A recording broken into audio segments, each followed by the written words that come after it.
الحمد لله نحمده ونستعينه ونستغفره ونؤمن به ونتوكل عليه ونعوذ بالله من شرور أنفسنا ومن سيئات أعمالنا من يهده الله فلا مضل له ومن يضلله فلا هادي له ونشهد أن لا إله إلا الله وحده لا شريك له ونشهد أن سيدنا ومولانا محمدا عبده ورسوله أما بعد أعوذ بالله من الشيطان الرجيم بسم الله الرحمن الرحيم وما أرسلناك إلا رحمة للعالمين وقال تعالى في مقام آخر لقد كان لكم في رسول الله أسوة حسنة صدق الله العظيم. معزز سامعین، تقریباً آدھی رات گزر چکی ہے. آپ حضرات بھی تھک چکے ہیں. ماشاءاللہ 8 بجے سے ہی آپ حضرات اللہ کے نبی کی باتیں سن رہے ہیں. اللہ ایسے مواقع ہماری زندگی میں بار بار نصیب فرماتے رہے. رشک کرتا ہے ایسی زمین، رشک کرتا ہے فلک ایسی زمین پہ آساد جس پہ 2-4 گھڑی ذکر خدا ہوتا ہے. اللہ سبحانہ وتعالی کے نورانی فرشتے اس مجلس کو چاروں طرف سے گھیرے ہوئے ہیں، اور جو باتیں دین کی ہو رہی ہیں وہ ان باتوں کو سن رہے ہیں. جب ہماری یہ مجلس ختم ہوگی تو فرشتے اللہ کی بارگاہ میں پہنچیں گے. اللہ ان سے پوچھیں گے تم کہاں تھے؟ جبکہ باری تعالیٰ سب کچھ جانتے ہیں، سب کچھ دیکھ رہے ہیں. پھر بھی اللہ سبحانہ وتعالی پوچھیں گے تم کہاں تھے؟ عرض کریں گے اے اللہ فلاں جگہ پر تیرا اور تیرے نبی کا ذکر ہو رہا تھا، وہاں اتنے لوگ جمع تھے، ہم اس مجلس میں تیرے دین کی باتوں کو، تیری باتوں کو، تیرے محبوب کی باتوں کو سننے کے لیے رک گئے تھے. اللہ سبحانہ وتعالی پھر پوچھیں گے فرشتوں سے میرے بندے جو میرا ذکر کر رہے تھے وہ کسی چیز کو طلب بھی کر رہے تھے، مانگ بھی رہے تھے؟ فرشتے عرض کرتے ہیں یا اللہ ہاں وہ جنت کو مانگ رہے تھے. اللہ ان سے پوچھیں گے کیا میری جنت انہوں نے دیکھی ہے؟ فرشتے عرض کریں گے یا اللہ انہوں نے جنت تو نہیں دیکھی. اللہ فرمائیں گے اگر جنت کو دیکھ لیتے تو پھر کیا کرتے؟ فرشتے عرض کریں گے اے اللہ اگر جنت کو دیکھ لیتے تو پھر اور ہی زیادہ اس کی طلب کرتے اور کوشش کرتے.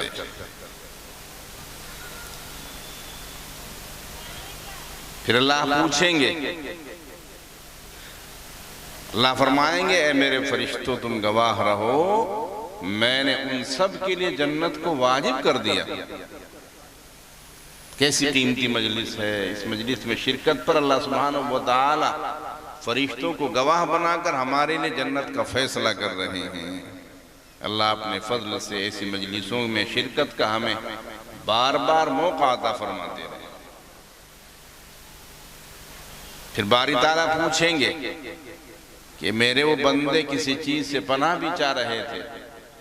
فرشتے عرض کریں گے یا اللہ وہ جہنم سے پناہ چاہ رہے تھے.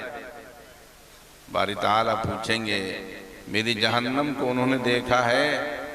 فرشتے عرض کریں گے اللہ جہنم کو تو انہوں نے نہیں دیکھا. اللہ فرمائیں گے اگر وہ دیکھ لیتے تو کیا کرتے؟ کہ اور اس سے دور بھاگنے کی، اس سے بچنے کی کوشش کرتے اور دعا کرتے. اللہ فرماتے ہیں تم گواہ رہو میں نے ان سب کے لیے جہنم کو حرام کر دیا ہے. کیسا قیمتی سودا ہے. باری تعالیٰ اس جہنم سے ہمیں دور کر رہے ہیں، پناہ عطا فرما رہے ہیں. جس جہنم کے بارے میں حدیث پاک میں آتا ہے، قرآن کریم بھی کہتا ہے وجیء یومئذ بجہنم یومئذ یتذکر الانسان وانى له الذکریٰ یقول یا لیتنی قدمت لحیاتی فیومئذ لا يعذب عذابه احد ولا یوثق وثاقه احد۔ جب میدان حشر ہوگا تو باری تعالیٰ جہنم کو میدان حشر میں لائیں گے اور اس کو 70,000 رسے پڑے ہوئے ہوں گے، ہر رسے کو 70,000 فرشتے تھامے ہوئے ہوں گے، اور وہ جہنم میں کھینچ کر لائی جائے گی۔ جیسے وہ جہنم میں پہنچے گی تو پھنکار لگائے گی ایک جہنم، اس پھنکار کو اور اس کا آواز کو سن کر سارے انسان سجدے میں گر جائیں گے، اور سب کی زبانوں پر ہوگا یا ربی نفسی یا ربی نفسی یا ربی نفسی، سب کہیں گے، حتیٰ کہ انبیاء علیہ السلام بھی یہی کہیں گے یا ربی نفسی یا ربی نفسی، اے میرے رب مجھے بچاؤ، میرے رب مجھے بچاؤ۔ یہ سب کی زبانوں پر ہوگا۔ قربان جائیں ہم اپنے نبی صلی اللہ علیہ وسلم پر، ہمارے نبی کی زبان مبارک پر ہوگا یا رب امتی یا رب امتی یا رب امتی، اے میرے رب میری امت کو بچائیے، میرے رب میری امت کو بچائیے۔ کیسا نبی اللہ نے ہمیں عطا فرمایا جو دنیا میں بھی ہمیں نہیں بھولے، آج بھی نہیں بھول رہے ہیں۔ ہر پیر میں، ہر جمعرات میں ہمارے اعمال آپ کی خدمت مبارکہ میں پیش ہوتے ہیں۔ جن کے اعمال اچھے ہوتے ہیں ان سے آپ صلی اللہ علیہ وسلم کو راحت پہنچتی ہے، خوشی ہوتی ہے۔ جن کے اعمال گندے ہوتے ہیں ان سے آپ کو تکلیف پہنچتی ہے۔ آج بھی ہمارے نبی ہم کو نہیں بھول رہے ہیں، اور میدان حشر میں بھی نہیں بھولیں گے۔ عائشہ رضی اللہ تعالی عنہ نے پوچھا تھا، یا رسول اللہ صلی اللہ علیہ وسلم اگر ہم آپ کو تلاش کریں تو کہاں پائیں گے ہم آپ کو؟ ہمارے نبی صلی اللہ علیہ وسلم نے ارشاد فرمایا، اے عائشہ اگر مجھے دیکھنا ہو تو 3 جگہوں میں سے کسی ایک جگہ پر میں ملوں گا، یا تو میں حوض کوثر پر ملوں گا، اپنی امت کے لوگوں کو کوثر کا پانی پلاتا ہوا ہوں گا، یا پھر میں میزان عمل پر ملوں گا، جہاں میری امت کے اعمال تل رہے ہوں گے وہاں رہوں گا، یا پھر میری امت جب پل صراط سے گزرتی ہوئی ہوگی وہاں ان کی نگرانی کے لیے میں موجود رہوں گا۔ ان 3 جگہ میں مجھے تلاش کر لینا، میں ان 3 جگہوں میں سے کسی جگہ میں ملوں گا۔ ایسا نبی اللہ نے ہمیں عطا فرمایا ہے۔ اللہ ہمیں اپنے نبی کی قدر کی توفیق عطا فرما دے۔ تو میں عرض کر رہا تھا کہ جہنم سے پناہ چاہنے کا جب ذکر آئے گا تو فرشتوں سے پوچھیں گے اللہ سبحانہ و تعالی، میری جہنم کو انہوں نے دیکھا ہے؟ فرشتے عرض کریں گے اللہ جہنم کو تو نہیں دیکھا۔ اللہ فرمائیں گے اگر دیکھ لیتے تو کیا کرتے؟ فرشتے عرض کریں گے اللہ اور دور بھاگنے کی کوشش کرتے اور اس سے پناہ چاہتے۔ اللہ فرمائیں گے اے میرے فرشتوں تم گواہ رہو، میں نے ان پر جہنم کو حرام کر دیا۔ جہنم جس کا ذکر ابھی میں نے کیا ہے، جس کی پھنکار کو سنتے ہی سارے انسان میدان حشر میں گھٹنوں کے بل زمین پر گر جائیں گے، اور سب کی زبانوں پر ہوگا یا رب نفسی نفسی، مگر ہمارے نبی صلی اللہ علیہ وسلم کی زبان مبارک پر اس وقت ہوگا یا رب امتی یا رب امتی۔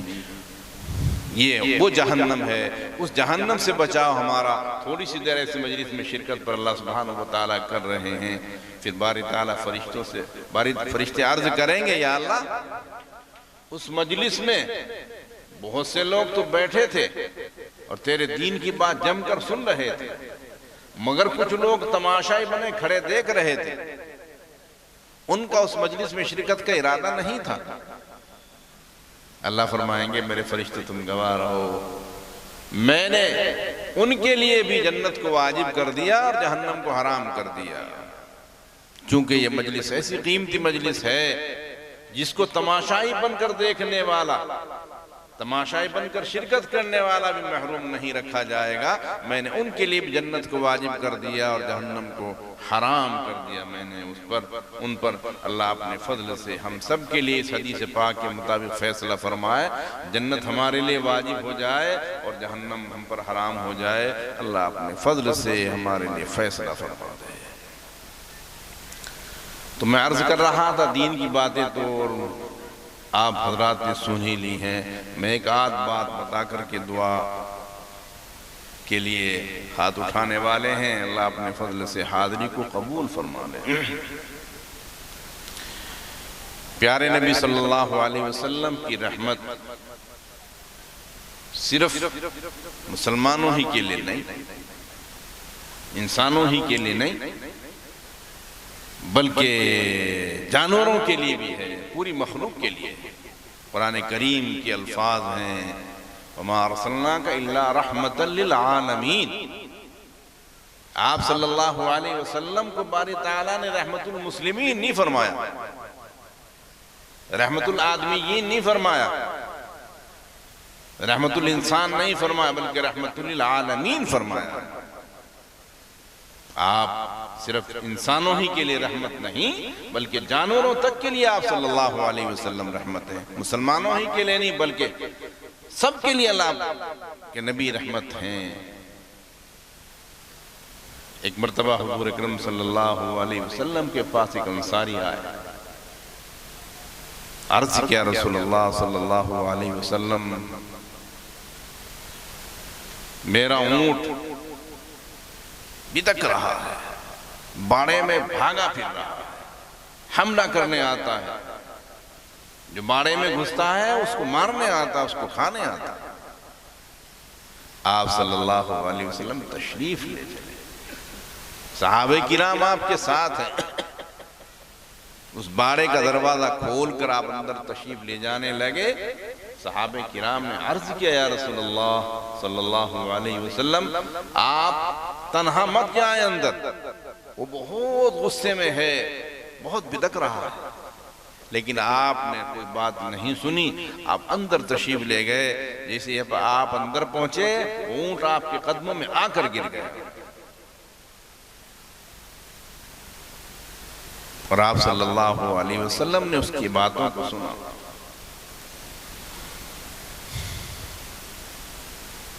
آپ نے اس کے مالک سے فرمایا کہ بھائی تمہارا اونٹ تمہاری شکایت کر رہا ہے، تم اس سے کام زیادہ لیتے ہو، اس کو کھانے کو کم دیتے ہو، تمہاری شکایت کر رہا ہے۔ یہ ہے نبی صلی اللہ علیہ وسلم جو انسانوں ہی کے رحمت کے لیے رحمت بن کر نہیں آئے، جانوروں کے لیے بھی آپ صلی اللہ علیہ وسلم رحمت بن کے آئے ہیں۔ کیسا نبی اللہ نے ہمیں عطا فرمایا ہے۔ ایک صحابی نے آ کر شکایت کی رسول اللہ صلی اللہ علیہ وسلم سے، یا رسول اللہ صلی اللہ علیہ وسلم جب میں سونے کا ارادہ کرتا ہوں تو میرا اونٹ بدکنے لگتا ہے، مجھے سونے ہی نہیں دیتا ہے، بدکتا رہتا ہے، مجھے سونے ہی نہیں دیتا۔ آپ صلی اللہ علیہ وسلم نے فرمایا ان کو لاؤ یہاں میرے پاس، اس اونٹ کو یہاں لاؤ میرے پاس۔ چنانچہ اونٹ لایا گیا، آپ صلی اللہ علیہ وسلم نے اس کی بات کو سنا۔ ہمارے نبی صلی اللہ علیہ وسلم کے اندر وہ ساری خوبیاں پائی جاتی تھیں جو انبیاء علیہ السلام میں الگ الگ پائی جاتی تھیں۔ حسن یوسف، دم عیسیٰ، ید بیزاداری، آنچ خوبہ ہمادارن تو تنہا داری۔ وہ ساری خوبیاں جو الگ الگ انبیاء علیہ السلام میں پائی جاتی تھیں وہ ہمارے نبی صلی اللہ علیہ وسلم میں ساری پائی جاتی تھیں۔ چنانچہ سلیمان علیہ السلام کو اللہ نے پوری کائنات کا بادشاہ بنایا تھا، آپ ہر ایک کی بولی سمجھتے تھے، ہمارے نبی صلی اللہ علیہ وسلم بھی سب کی بولیاں سمجھتے تھے۔ اس اونٹ کی آواز کو آپ نے سنا اور اس کے مالک سے فرمایا یہ اونٹ تمہاری شکایت کر رہا ہے۔ کیا شکایت کر رہا ہے؟ یہ کہہ رہا ہے کہ میرا مالک کام کر کے کھیت سے جب رات کو واپس آتا ہے تو یہ سو جاتا ہے، عشاء کی نماز نہیں پڑھ پاتے، میں بدکنا شروع کر دیتا ہوں کہ اٹھ جائے عشاء کی نماز پڑھ لے، کہیں ایسا نہ ہو کہ اللہ سبحانہ وتعالیٰ کا عشاء کی نماز نہ پڑھنے پر عذاب آ جائے اور ہم اس عذاب میں گرفتار ہو جائے، اس لیے میں بدکتا رہتا ہوں تاکہ اس کی نماز ضائع نہ ہو۔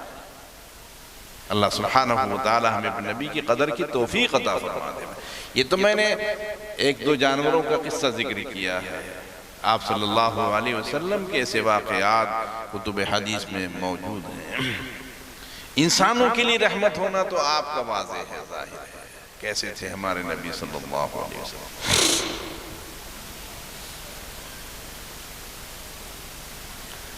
ایک مرتبہ حضور صلی اللہ علیہ وسلم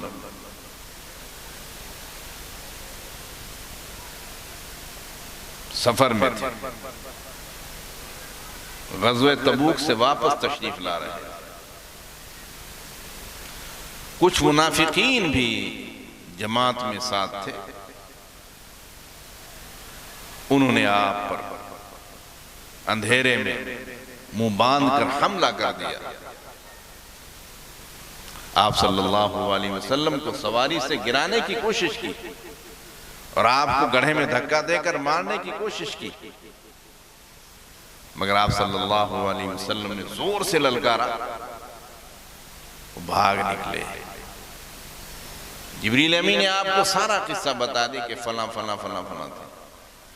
اگلے مقام پر جب آپ نے جا کر پڑاؤ کیا تو ان کو بلوایا، تم نے ایسا کیا، ایسا کیا، ایسا کیا، ایسا کیا، سب کے نام بتا دیا۔ عرض کرنے لگے، یا رسول اللہ ہم تو مذاق کر رہے تھے، کھیل تماشا کر رہے تھے تاکہ ہمارا وقت کٹ جائے۔ تو آپ صلی اللہ علیہ وسلم نے ان جان لیوا لوگوں کو معاف کر دیا۔ آپ کا چچا ابو جہل، اس نے آپ کو کنویں میں دھکا دے کر کنویں میں ڈال کر مارنے کی کوشش کی۔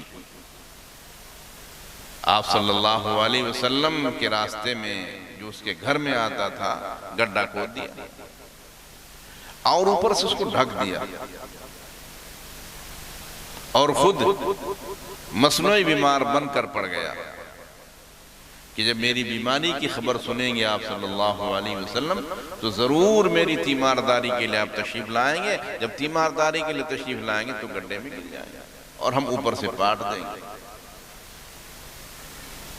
چنانچہ آپ کو پتہ چلا کہ میرا چچا ابو جہل بیمار ہے، آپ اس کی تیمارداری کے لیے تشریف لائے۔ جب گڈھے کے قریب پہنچے، قریب تھا کہ آپ گڈھے میں گر جائیں، جبریل امین آئے اور آپ کو پیچھے ہٹا کر واپس کر لیا۔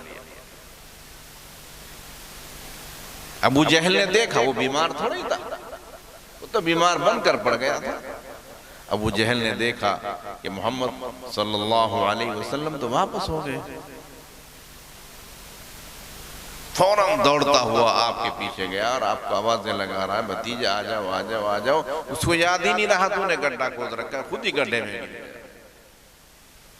مثال مشہور ہے، جو کنواں کھودتا ہے اس کے لیے اللہ سبحانہ وتعالیٰ جھیرا تیار کر دیتے ہیں۔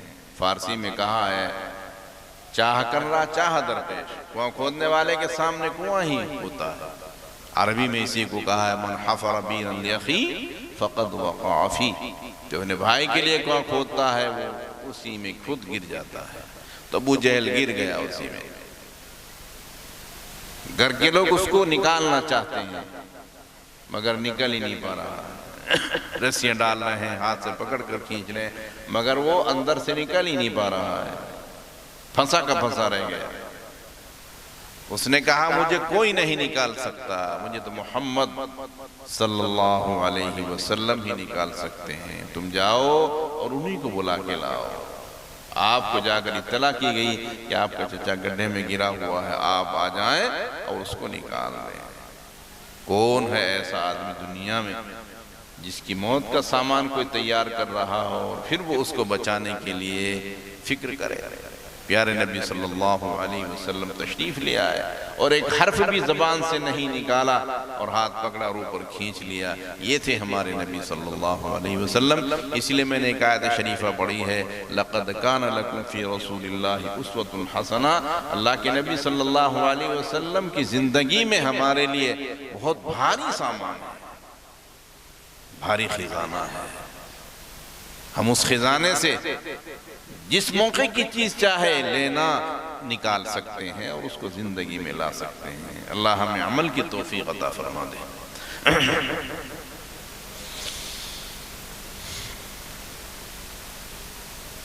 ایک شاعر نے شعر کہا ہے آپ کی شان اقدس کے بارے میں, مجھے بڑا پسند ہے وہ شعر. کچھ ان کے خلق نے کر لی, کچھ ان کے پیار نے کر لی. کچھ ان کے خلق نے کر لی, کچھ ان کے پیار نے کر لی. مسخر اس طرح خلقت شہ ابرار نے کر لی. حضرت زید بن حارثہ رضی اللہ تعالیٰ عنہ اپنے خاندان میں بڑے چہیتے تھے. ان کو کسی نے پکڑا اور لا کر مکہ مکرمہ میں بیچ دیا. حضرت خدیجہ رضی اللہ تعالیٰ عنہ نے ان کو خرید لیا. جب آپ صلی اللہ علیہ وسلم نے نبوت کا اعلان کیا تو یہ بھی ان لوگوں میں سب سے پہلے ایمان لانے والے ہو گئے جو سب سے پہلے ایمان لانے والے تھے. حضرت خدیجہ رضی اللہ تعالیٰ عنہ, حضرت ابوبکر صدیق رضی اللہ تعالیٰ عنہ, حضرت علی رضی اللہ تعالیٰ عنہ, حضرت زید رضی اللہ, یہ سب سے پہلے ایمان لانے والوں میں شامل ہو گئے. حضرت خدیجہ نے ان کو یہ کہہ کر آزاد کیا کہ میں تمہیں آزاد کر رہی ہوں اس شرط کے ساتھ کہ تم میرے شوہر محمد صلی اللہ علیہ وسلم کی خدمت کرو گے. انہوں نے عرض کیا اگر آپ شرط بھی نہ لگاتی تب بھی میں آپ ہی کی خدمت کے لیے وقف رہتا, میں تو ہمیشہ آپ ہی کی خدمت کروں گا. ان کے گھر کے لوگ روتے تھے ان کے صدمے میں کہ کہاں چلا گیا ہمارا بچہ. جب کچھ لوگ ان کے علاقے سے حج کرنے کے لیے آئے, نظر آ گیا کہ زید یہاں موجود ہے مکہ مکرمہ میں, تو جب پتہ چل گیا ان کے والد اور ان کے خاندانی لوگ آئے اور آپ صلی اللہ علیہ وسلم کی خدمت میں حاضر ہو کر عرض کرنے لگے یا رسول اللہ صلی اللہ علیہ وسلم, یہ زید ہمارا بچہ ہے اور اس کی وجہ سے سارے خاندان کے لوگ پریشان ہیں, اس کے گھر کی عورتیں رو رہی ہیں, مرد رو رہے ہیں, آپ تو رحمت للعالمین ہیں, آپ اس کو ہمارے لیے آزاد کر دیں اور ہمیں حوالے کر دیں.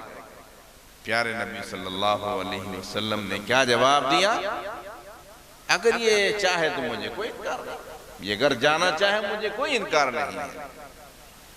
یہ خوش ہو گئے, یہ سمجھتے تھے کہ ہمارا بچہ ہے وہ تو ساتھ ہو ہی جائے گا, اس سے کوئی مسئلہ ہی نہیں ہے. زید بن حارثہ سے ذکر کیا بیٹا چلو, آپ صلی اللہ علیہ وسلم نے اجازت دے دی ہے. زید نے جواب دیا میں آپ کو چھوڑ کر کہیں جانے والا نہیں ہوں, مجھے ہر چیز یہاں مل رہی ہے, باپ کا پیار بھی مجھے مل رہا ہے, ماں کی محبت بھی مجھے مل رہی ہے, خاندان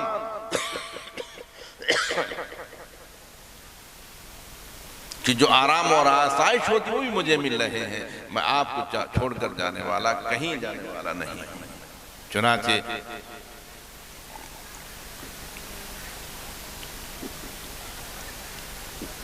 حضور اکرم صلی اللہ علیہ وسلم کو زید کی یہ عطا اتنی پسند آئی کہ آپ صلی اللہ علیہ وسلم نے زید کو اپنا بیٹا بنا دیا, اور لوگ زید کو زید ابن حارثہ کے بجائے زید ابن محمد کہنے لگے. یہ تھے ہمارے نبی صلی اللہ علیہ وسلم کے اخلاق کہ آپ کو کوئی چھوڑ کر جانے والا نہیں تھا. بلال حبشی رضی اللہ تعالیٰ حبشہ کے رہنے والے کالے کا آپ کی خدمت میں آ کر رہنے لگے, آپ پر ایمان لے آئے.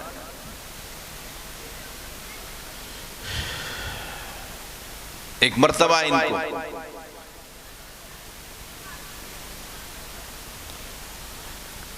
ایک تانا دے دیا گیا کہ تو حبشن کا ہے, تو حبشن کا ہے. ان کو تکلیف پہنچی اس تانے سے، روتے ہوئے خدمت اقدس میں حاضر ہوئے، عرض کیا رسول اللہ صلی اللہ علیہ وسلم مجھے تانا دیا ہے اور ان کو کہا یہ تو حبشن کا بیٹا ہے۔ پیارے نبی صلی اللہ علیہ وسلم نے ان کو بلوایا، فرمایا تم نے ان کو یہ تانا دیا ہے، افیکم امر الجاہلیہ، ابھی تمہارے درمیان میں جاہلیت کی بو موجود ہے، اس کو تانا دے رہے ہیں۔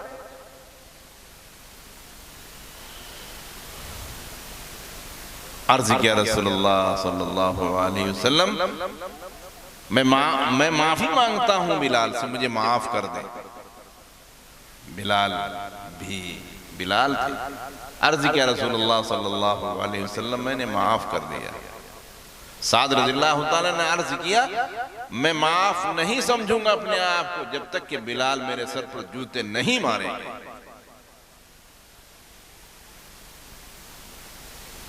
بلال کہہ رہے یا رسول اللہ میں نے معاف کر دیا، مگر سعد فرما رہے میں نہیں سمجھوں گا کہ مجھے معاف کیا گیا ہے جب تک میرے سر پر جوتے نہیں ماریں گے بلال۔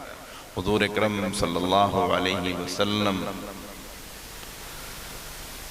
نے فرمایا بلال تم اس کے سر پر جوتا رکھ دو تاکہ ایک اپنی قسم میں بار ہو جائے۔ چنانچہ بلال نے ان کے سر پر جوتا رکھا اور وہ اپنی قسم میں بار ہو گئے۔ یہ تھے ہمارے نبی صلی اللہ علیہ وسلم کے اخلاق کہ آپ کے ہی ہو کر رہ گئے جو آپ سے ملاقات کرنے آئے تھے۔ پھر اللہ نے بلال کو کیا مقام دیا، جب آپ معراج میں تشریف لے گئے تو آ کر بلال سے پوچھا ہے بلال تو کون سا کام کرتا ہے؟ رات میں جنت کی سیر کر کے آیا، میں نے اپنے سے آگے آگے تیری آہٹ سنی۔ جب آدمی کو کسی سے محبت ہوتی ہے وہ اگر باہر سے آتا ہوا ہوتا ہے تو اس کے پیروں کی آہٹ کو اور چال کو سن کر پہچان لیتا ہے کہ فنا رہا۔ تو حضور اکرم صلی اللہ علیہ وسلم نے بلال کی چال کو پہچان لیا کہ جنت میں میرے سے آگے آگے چل رہا ہے۔ بلال نے عرض کیا رسول اللہ صلی اللہ علیہ وسلم میرا کوئی عمل نہیں ہے، اتنی بات ضرور ہے جب میرا وضو ٹوٹتا ہے تو وضو کرتا ہوں 2 رکعت نماز پڑھ لیتا ہوں۔ جب میرا وضو ٹوٹتا ہے تو میں وضو کرتا ہوں 2 رکعت نماز پڑھ لیتا ہوں۔ آپ صلی اللہ علیہ وسلم نے ارشاد فرمایا وذاک، وہ یہی ہے جس کی وجہ تو میرے سے آگے آگے جنت میں ہے۔ یہاں یہ شبہ نہ کر لیا جائے تو حضور اکرم صلی اللہ علیہ وسلم سے پہلے کیسے آگے جنت میں گھوم رہے ہیں؟ بات یہ خادم تو سامان تیار کرنے کے لیے آگے چل ہی دیتا ہے کبھی کبھی، اس لیے شبہ نہ ہو کہ آپ سے پہلے بلال جنت میں چلے گئے۔ پھر کیا ہوا؟ آپ صلی اللہ علیہ وسلم دنیا سے جب پردہ فرما گئے تو بلال کو آپ کے بغیر مدینہ منورہ میں رہنا مشکل ہو گیا، روتے پھرتے تھے اور چھوڑ کر مدینہ منورہ شام چلے گئے۔ حضور اکرم صلی اللہ علیہ وسلم خواب میں تشریف لائے۔ میں عرض کر رہا تھا شروع میں کیا میں نے کہ ہماری آپ صلی اللہ علیہ وسلم نے امت کی خبرگیری کی اپنی زندگی میں بھی اور میدان حشر میں بھی خبرگیری رکھیں گے، اور آج بھی آپ خبرگیری کر رہے ہیں، خوابات میں آ کر امت کی رہبریاں فرما رہے ہیں آپ صلی اللہ علیہ وسلم۔ چنانچہ بلال کہ آپ خواب میں تشریف لائے اور فرمایا بلال ہمیں بھول گئے، بلال ہمیں بھول گئے؟ بھولا تو نہیں ہوں یا رسول اللہ صلی اللہ علیہ وسلم، مگر آپ کے بغیر اس شہر میں مدینہ میں رہا نہیں جاتا ہے۔ صبح کو آنکھ کھلتے ہی مدینہ کا ارادہ کر لیا اور سفر کر کے مدینہ منورہ پہنچ گئے۔ مدینے میں شور ہو گیا کہ بلال آ گئے، بلال آ گئے، بلال آ گئے۔ خوش ہو گئے مدینے والے۔ جب غلاموں کو دیکھ کر خوش ہوتے ہیں مدینے والے تو پھر آپ کا کیا حال ہوگا، آپ کو دیکھ کر کتنے خوش ہوتے تھے۔ چنانچہ سب نے بلال سے درخواست کی کہ آپ اذان سنائیں، نبی صلی اللہ علیہ وسلم کے زمانے والی اذان سنائیں؟ کہا نہیں سنا سکتا۔ آپ کی زندگی میں جب اشہدو ان محمد رسول اللہ کہتا تھا تو آپ کو دیکھ کر، آپ کی طرف اشارہ کر کے مجھے سکون ہو جاتا تھا۔ آج آپ نہیں ہیں تو کیسے یہ لفظ میں ادا کروں گا زبان سے؟ میرے بس کی بات نہیں ہے آپ کے چلے جانے کے بعد میں اذان دوں۔ آپ نے کسی کی بات کو نہیں مانا۔ لوگوں کی رائے ہوئی کہ حضرات حسنین کی بات کو نہیں گرائیں گے، چنانچہ نواسوں نے درخواست کی کہ نانا کے زمانے والی اذان سناؤ۔ اس درخواست کو منظور کیا، اذان کہنی شروع کی۔ جب مدینہ منورہ میں بلال کی اذان کی آواز پہنچی، سارے مدینے میں کوہرام مچ گیا۔ حضور اکرم صلی اللہ علیہ وسلم کے زمانے کی یاد آ گئی اور دھاڑے مار مار کر عورتیں بھی، بچے بھی اور مرد بھی رونے لگے۔ یہ ہے حضور اکرم صلی اللہ علیہ وسلم کے اخلاق کریمانہ کہ آپ نے ایک ایک کو ایسا بنا دیا کہ جو ایک آدمی کی نہیں بلکہ ایک زمانے کی زندگیاں بدلنے کے لیے کافی ہو جائے۔ میں نے اسی لیے شعر پڑھا ہے، کچھ ان کے خلق نے کر لی، کچھ ان کے پیار نے کر لی، مسخر اس طرح خلقت شہ ابرار نے کر لی۔ اللہ سبحانہ وتعالی نے کیسا ہمارے نبی صلی اللہ علیہ وسلم کو بنایا ہے۔ میں عرض کر رہا تھا کہ آپ رحمت الانس ہی نہیں بلکہ رحمت للعالمین ہے آپ صلی اللہ علیہ وسلم۔ چنانچہ سائے مظاہر حق نے لکھا ہے کہ میدان حشر میں جب سب جنتی جنت میں چلے جائیں گے، جہنمی جہنم میں باقی رہ جائیں گے، اور جہنم سے جو مسلمان ہوں گے اور اپنے گناہوں کی وجہ سے پاک کرنے کے لیے جہنم میں بھیجے گئے ہوں گے، وہ بھی جنت میں پہنچا دیے جائیں گے، اور صرف کافر ہی جہنم میں رہ جائیں گے۔ ہمارے نبی صلی اللہ علیہ وسلم اس وقت میں اللہ کی بارگاہ میں سفارش کریں گے۔ کیا سفارش کریں گے؟ اے اللہ، جہنم میں جو لوگ رہ گئے ہیں ان کے عذاب کو ہلکا کر دیجئے، ان کے عذاب کو ہلکا کر دیجئے۔ چنانچہ آپ صلی اللہ علیہ وسلم کی اس سفارش کو اللہ سبحانہ وتعالی قبول کریں گے اور جہنمیوں کا عذاب ہلکا کر دیا جائے۔ یہ ہے ہمارے نبی صلی اللہ علیہ وسلم۔ اس لیے بھائی ہمیں اپنے نبی کی قدر کرنی ہے، اور قدر کیا کرنی ہے؟ دو کام کرنے ہیں، کریں گے انشاءاللہ، زور سے کہو انشاءاللہ، انشاءاللہ قدر۔ ایک کام تو یہ کریں گے کہ پیارے نبی صلی اللہ علیہ وسلم پر درود پاک بھیجنے کا مزاج بناؤ۔ وصلی اللہ علی النبی الامی چھوٹا سا درود ہے، اس کو پڑھنے کا مزاج بناؤ۔ چلتے پھرتے اٹھتے بیٹھتے اسی کو پڑھتے رہو۔ وصلی اللہ علی النبی الامی، نسائی شریف میں یہ درود موجود۔ یا اللہم صلی علی محمد افضل صلواتک، چھوٹا سا درود ہے، 10,000 درودوں کے برابر ثواب لکھا ہے، 10,000 درودوں کے برابر ثواب لکھا ہے، ایک بار پڑھنے۔ جزا اللہ عنا محمد اما ہوا اہلو، چھوٹا سا درود ہے، 70 فرشتے ایک مہینے تک اس کا ثواب لکھتے لکھتے تھک جاتے ہیں۔ 70 فرشتے ایک مہینے تک، جزا اللہ عنا محمد اما ہوا اہلو، یہ چھوٹا سا درود ہے، اس کو 70 فرشتے 1000 دن تک ثواب اس کا لکھتے لکھتے تھک جاتے ہیں۔ کریں گے انشاءاللہ؟ اور آپ حضرات تھک چکے ہیں، میں روایت سناؤں حدیث پاک کی، درود پاک کی فضیلت کی میں مختصر کر کے سنا رہا ہوں۔ میدان حشر میں جب اعمال تولے جائیں گے، آدم علیہ السلام کو باری تعالیٰ میزان عمل پر کھڑا کر دیں گے کہ اپنے اولاد کے اعمال کو دیکھتے رہو۔ چنانچہ ایک امت محمدیہ علی صاحبہا الف الف صلاة و تحیہ کو لایا جائے گا۔ اس کی نیکیاں کم ہوں گی، گناہ اس کے زیادہ ہوں گے، اس کو جہنم میں لے جانے والے فرشتے جہنم میں لے کر چل پڑیں گے۔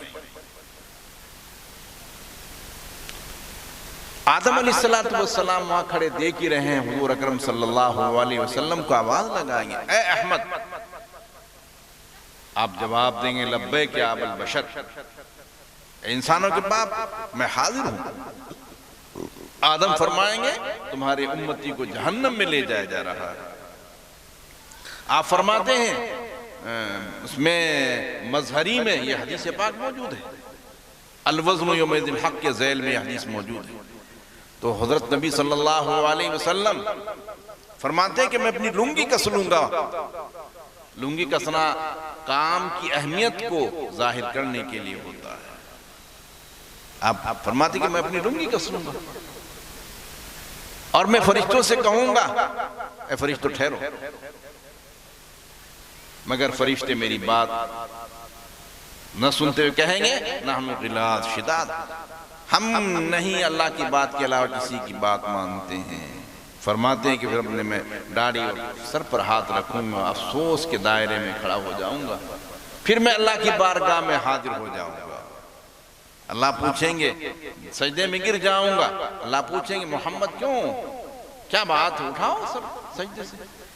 میں عرض کروں گا یا اللہ میرا ایک امتی جہنم میں لے جا رہا ہے۔ آپ اندازہ لگاؤ ایک امت کے لیے، امتی کے لیے آپ صلی اللہ علیہ وسلم اللہ کی بارگاہ میں سجدہ کر رہے ہیں۔ جیسی آپ کی آواز اللہ سبحانہ وتعالی سنیں گے کہ میرا محبوب کہہ رہا ہے کہ میرا امتی جہنم میں لے جایا جا رہا ہے، چنانچہ اس فرشتوں کو آواز لگائیں گے ٹھہرو فرشتے، دیکھو احمد کیا کہتے ہیں، ان کی بات سنو۔ چنانچہ فرشتے فوراً واپس ہو جائیں گے اور نبی صلی اللہ علیہ وسلم فرمائیں گے ان کے اعمال کو دوبارہ تولا جائے۔ چنانچہ دوبارہ تولا جائے گا، وہاں ڈنڈی تو نہیں ماری جائے گی بھائی، وہاں ڈنڈی نہیں ماری جائے گی، صحیح صاف وزن اعمال کا کیا جائے گا۔ چنانچہ نیکیاں اوپر اٹھ جائیں گی، بدیاں نیچے جھک جائیں گی۔ تو پھر اللہ کے محبوب صلی اللہ علیہ وسلم فرماتے ہیں میں پگڑی سے پرزہ نکالوں گا اور نیکیوں میں ڈال دوں گا، جیسے نیکیوں میں ڈلے گا پرزہ، نیکیوں والا پلڑا نیچے جھک جائے گا اور بدیوں والا پلڑا اوپر اٹھ جائے گا۔ وہ انسان بھی خوش ہو جائے گا، فرشتے بھی خوش ہو جائیں گے۔ اب یہ تو جہنم میں لے جانے والے فرشتے اس کو جہنم میں لے کر جا رہے تھے، یہ اب جنت میں لے جانے والے فرشتے اعزاز اور اکرام کے ساتھ جنت میں لے کر جانے کی تیاری کر رہے ہیں اور جنت میں لے جانے کا ارادہ ہو رہا ہے۔ وہ عرض کرے گا اے فرشتوں ذرا ٹھہرو، مجھے اس شخص سے بات کرنے دو، اس کی صورت کتنی پیاری ہے، اس کی باتیں کتنی اچھی ہیں، اس کی عادت کیسے اچھی۔ چنانچہ آپ سے پوچھے گا وہ انسان آپ کون ہیں؟ آپ فرمائیں گے میں تیرا نبی محمد صلی اللہ علیہ وسلم ہوں اور تیرا درود میرے پاس پہنچا ہوا محفوظ تھا، میں نے پگڑی سے تیرے اعمال نامے میں ڈال دیا ہے، تیرا کام بن گیا ہے۔ یہ ہے درود پاک کا فائدہ۔ اللہ ہمیں توفیق عطا فرمائے، چلتے پھرتے اٹھتے بیٹھتے درود پاک پڑھنے کی اللہ ہمیں توفیق عطا فرمائے۔ دوسرا کام جس سے آپ کی قدردانی ہوگی یہ ہے کہ ہم آپ کے طریقے کو زندگی میں لائیں، آپ کے طریقے پر عمل کرنے والے بن جائیں، کوئی کام ہمارا آپ کے طریقے کے خلاف نہ ہونا چاہیے۔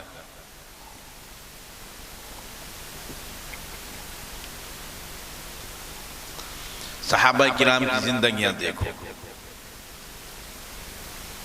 آپ کے بعد تابعین کی زندگیاں دیکھو، تبع تابعین کی زندگیاں دیکھو، علماء دیوبند کی زندگیاں دیکھو۔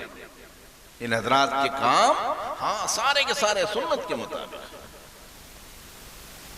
مولانا صحابہ کرام کے تو حالات سب آپ کے سامنے ہیں۔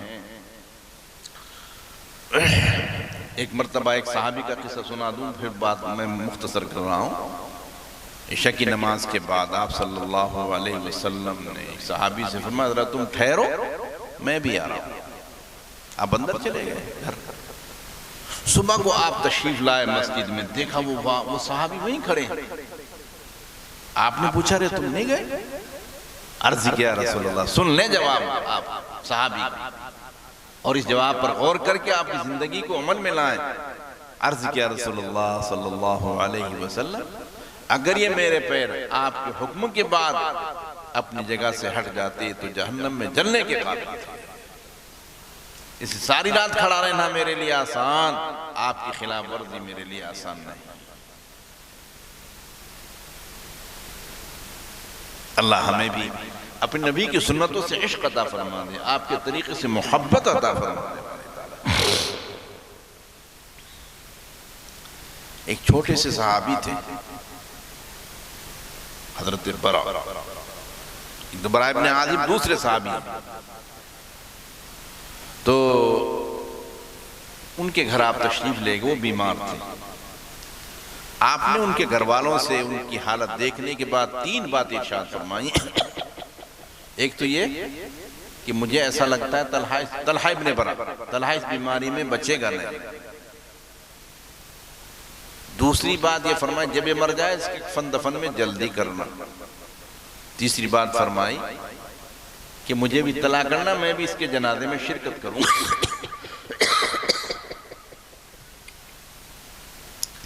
جب آپ واپس ہو گئے تو طلحہ نے پوچھا میرے نبی کیا کہہ کے گئے، میرے نبی کیا فرما کے گئے؟ گھر والوں نے بتایا یہ کہہ کے گئے تو بچے گا نہیں، مرے گا. دوسرے تیرے کفن دفن میں جلدی کرنا ہے. تیسرے آپ کو بھی اطلاع کرنا. وہ چھوٹا سا بچہ جو صحابی ہے کیا کہتا ہے، کیسی محبت تھی صحابہ کو آپ سے. وہ کہہ رہا ہے میرے نبی کو میرے جنازے میں شرکت کی اطلاع نہ کرنا، چونکہ آپ کو میرے جنازے میں آنے کے لیے تکلیف ہوگی اور میں تکلیف کو آپ کی برداشت نہیں کر سکتا، کیونکہ آپ کا گھر دور تھا، بارش ہو رہی تھی، اور بارش میں مدینہ منورہ کی سردی کے زمانے میں بہت بڑھ جاتی ہے، اور یہودیوں کا محلے سے آنا ہوتا تھا، اس میں ہو سکتا تھا یہودی آپ کو تکلیف پہنچا دے. تو صحابی کیا کہہ رہے ہیں، میرے جنازے میں شرکت کے لیے آپ کو اطلاع نہ کی جائے، کہیں ایسا نہ ہو میرے محبوب صلی اللہ علیہ وسلم کو آپ کو تکلیف پہنچ جائے، میں اسے برداشت نہیں کرتا. چنانچہ ان کا انتقال ہو گیا. آپ ابھی گھر بھی نہ پہنچے ہوں گے، طلحہ کا انتقال ہو گیا. گھر والوں نے آپ کے کہنے کے مطابق ان کو غسل دیا، کفن پہنایا، نماز پڑھی اور دفن کر دیا. اگلے روز حضور اکرم صلی اللہ علیہ وسلم کی اطلاع ملی کہ طلحہ کا انتقال ہو گیا. آپ تشریف لائے اور ان کی قبر مبارک پر کھڑے ہو کر ہاتھ اٹھا کر دعا مانگ رہے ہیں آپ صلی اللہ علیہ وسلم. کیا دعا مانگ رہے ہیں؟ ان الفاظ کو سنو جو مٹتا ہے اللہ کے نبی کے طریقے پر اللہ کے یہاں سے، آج بھی اس کے لئے فیصلہ ہونا ہے. جو نبی صلی اللہ علیہ وسلم کی دعا آپ سنیں گے، اللہ ہمیں مٹنے کی توفیق عطا فرما دے. دعا مانگ رہے ہیں آپ صلی اللہ علیہ وسلم، یا اللہ آپ طلحہ سے اس حال میں ملاقات کریں کہ طلحہ بھی ہنس رہا ہو، بات کرتا ہو آپ سے، اور آپ بھی اس سے بات کرتے ہوئے ہنس رہے ہیں. کیسی خوش قسمتی ہے ان صحابی کی. اللہ ہمیں بھی اپنے نبی کے طریقے پر عمل کرنے کی توفیق عطا فرمائے. بس میں ایک آدھ بات اپنے اکابر کی پیش کر رہا ہوں. مولانا قاسم صاحب نانوتوی رحمت اللہ علیہ جب انگریزوں کی مسلمانوں سے پورے ہندوستانیوں سے جنگ ہو رہی تھی، حضرت کے وارنٹ ہو گئے. 3 دن کے لیے حضرت چھپ گئے. 3 دن پورا ہوتے باہر آ گئے. لوگوں نے عرض کیا حضرت وارنٹ آپ کے ہیں، آپ کو پکڑ لیا جائے گا، تکلیفیں پہنچائی جائیں گی. فرمایا آپ ابھی اور چھپ جائیں. فرمایا نہیں چھپوں گا. میرے محبوب صلی اللہ علیہ وسلم غار ثور میں 3 ہی دن چھپے ہیں، میں بھی 3 دن چھپوں گا، ایسے زیادہ نہیں چھپوں گا. ایسی محبت ہمارے نبی سے ہمارے اکابر کو رہی ہے. اللہ ہمیں اس محبت کا تھوڑا سا حصہ عطا فرما دے تو محبت کے مالدار ہو جائیں گے. قرآن کریم نے خود کہا ہے فَلِلَّهِ الْعِزَّةُ وَلِلرَّسُولِ وَلِلْمُؤْمِنِينَ. عزت کے خزانے اللہ کے پاس ہیں، ملے گی مسلمانوں کو، مگر اس کا لینے کا طریقہ کیا ہے؟ آپ صلی اللہ علیہ وسلم کی زندگی میں ہم آ جائیں تو عزت ہمیں مل کر ہمارے قدموں کو چومے گی، ہمارے سامنے گھومے گی، ہمارے آگے گھومے گی، ہمارے پیچھے گھومے گی، ہمارے سروں پر عزت کا سائبان ہوگا. مگر شرط ہے کہ پیارے نبی کے طریقے پر ہم آ جائیں تو عزت ہمارے لیے ہی ہے. اللہ کا فیصلہ وَلِلَّهِ الْعِزَّةُ. قرآن کریم کا فیصلہ، علماء یہاں موجود ہیں، اللہ نے حسر کے ساتھ بیان کیا ہے. اللہ ہی کے پاس عزت کے خزانے، اور ملیں گی کس کو؟ وہ صرف مسلمانوں کو ملے گی. مگر کیسے ملے گی؟ آپ کے طریقے پر آنے کے بعد ملے گی. اللہ ہم نبی کے طریق کو زندگی میں لانے کی توفیق عطا فرمائے. دعا کر لیں.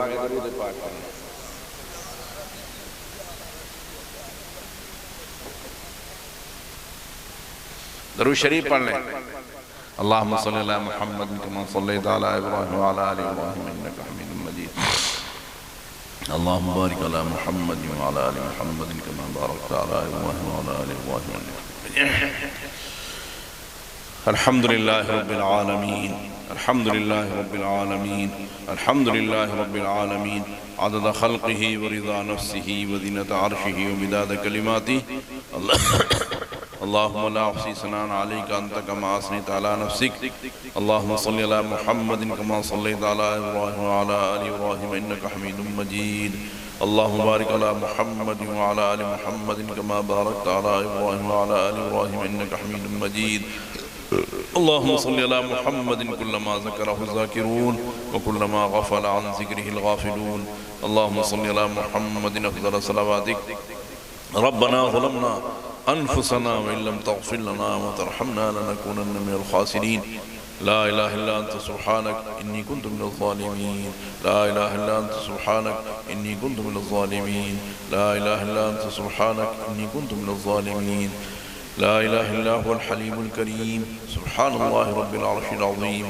والحمد لله رب العالمين نسألك موجبات رحمتك وعزائم مغفرتك والغنيمة من كل بر والسلامة من كل إثم لا تدع لنا ذنبا إلا غفرته ولا هما إلا فرجته ولا حاجة هي لك رضا إلا قضيتها يا أرحم الراحمين اے اللہ اپنے فضل سے ہماری اس مجلس کو قبول فرما لیجئے مولا جو دینی باتیں ہوئیں ہم نے سنی سب پر عمل کی توفیق عطا فرما دے اے اللہ اپنے فضل سے سب پر عمل کی توفیق عطا فرما دے اب نبی کی سیرت میں اے اللہ ہمیں ڈھلنے کی توفیق عطا فرما دے اب نبی کی سیرت کو اپنانے کی توفیق عطا فرما دے یا ارحم الراحمین رات کا کافی حصہ گزر چکا ہے اور ہمارے یہ دوست دین کی بات سننے کے لیے مجمع میں بیٹھے ہوئے ہیں اپنے فضل سے ان کے بیٹھنے کو قبول فرما لے یہ حاضری کو قبول فرما لے یا ارحم الراحمین یا ارحم الراحمین یا ارحم الراحمین ہم سب کی اس میں شرکت کو قبول فرما لے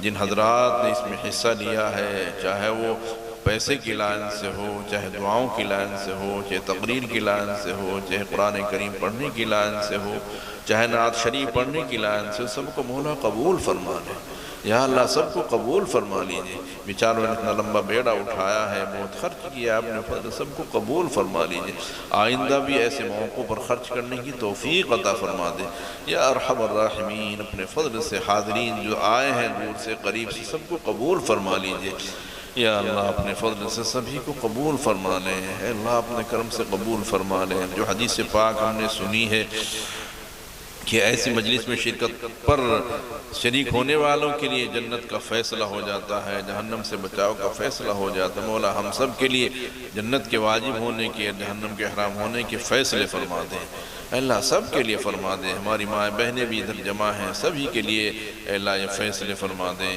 یا ارحم الراحمین ہمارے گھروں میں خیر و برکتیں پیدا فرما دیں قرآن و سنت سے ہمارے گھروں کو آباد فرما دے واحد تباہ چیزوں سے ہمارے گھروں کو خالی اور پاک فرما دے یا ارحم الراحمین جو بیمار ہیں انہیں شفا عطا فرما دے ہمارے دوست کسی کے لیے دعا کے واسطے کریں اللہ ان کی بیماروں کو شفا عطا فرما دے تیرے قبضے ہی میں ہے اپنے فضل سے سب کو شفا عطا فرما دے جو مقروض ہیں ہمیں سے ہمارے دوستوں میں سے مدرسوں میں سب کے قرضوں کو ادا فرما دے ناجائز مقدمات میں گرے باعزت بری فرما دے جیلوں میں ٹھونسا ہوا ہے سب کو رہا فرما دے ہمارے مدرسوں کے اسکولوں کے کالجوں کے یونیورسٹیوں کے اے اللہ کھلنے کے فیصلے فرما دے اے اللہ کاروبار ٹھپ کیے جا رہے ہیں سب کاروبار کے دوبارہ کھلنے کے فیصلے فرما دے مکانوں کو دکانوں کو ڈھایا جا رہا ہے اللہ سب کی دوبارہ بہتر انداز پر بننے کے فیصلے فرما دے یا ارحم الراحمین اپنے فضل سے اپنے کرم سے ہمارا جینا بھی ایمان کامل پر فرما اے اللہ مرنا بھی ایمان کامل پر فرمائی ہو یا ارحم الراحمین اپنے فضل سے اپنے کرم سے جو ہم دعاؤں کے لیے کہتے ہیں یہ متوقع ہیں ان کے ہم پر حق ہیں ان سب کی بھی جائے تمنا اور مرادوں کو پورا فرما دے اے اللہ کورونا جو بیماری پھیلی ہوئی اس کے ختم ہونے کے فیصلے فرما دے اور ہمارے مدارس کے کھلنے کے فیصلے فرما دے اس بیماری نے ہمیں مدرسوں سے باہر کر رکھا ہے حرمین شریفین کو بند کر رکھا ہے اپنے فضل سے حرمین شریفین کے کھلنے کے فیصلے فرما دے اور ہمارے مدارس کے مولا کھلنے کے فیصلے فرما دے یا ارحم الراحمین جو بے نکاح ہیں ان کے نکاحوں کے بندوبست فرما دے ہم میں سے ہمارے بچوں میں سے یا جن کے مسلمانوں کے بچوں میں سے بچوں میں جو بے نکاح ہیں ان کی نکاحوں کے بندوبست فرما دے، جو بے اولاد ہیں مولا انہیں اولادیں عطا فرما دے، اللہ جن کے بچہ نہیں انہیں بچہ عطا فرما دے، اے اللہ جو جس کی جائز تمنا ہے مجمع میں سب کی جائز تمنا ان مرادوں کو پورا فرما دے۔ اخیر میں پھر مانگتے ہیں مولا جن حضرات نے اس میں حصہ لیا سب کو قبول فرما لے، سب کے جان و مال میں برکتیں عطا فرما دے، اے اللہ سب کو جنت کے لیے قبول فرما لے، جہنم کو سب پر کے لیے حرام فرما دے، اے اللہ اپنے فضل سے ہماری دعاؤں کو قبول فرما لے۔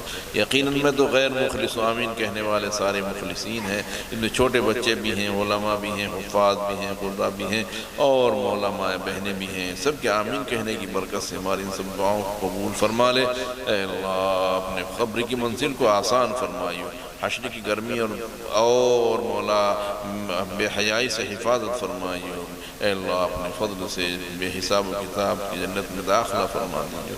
اللہم ربنا تقبل منا انکا انت السمیع العلیم وتب علینا یا مولانا انکا انت التواب الرحیم صلی اللہ تعالی علی خیر خلق محمد۔ ایک ضروری اعلان ہے، جس طریقہ سے آپ سب ہمدردی کے ساتھ بیٹھ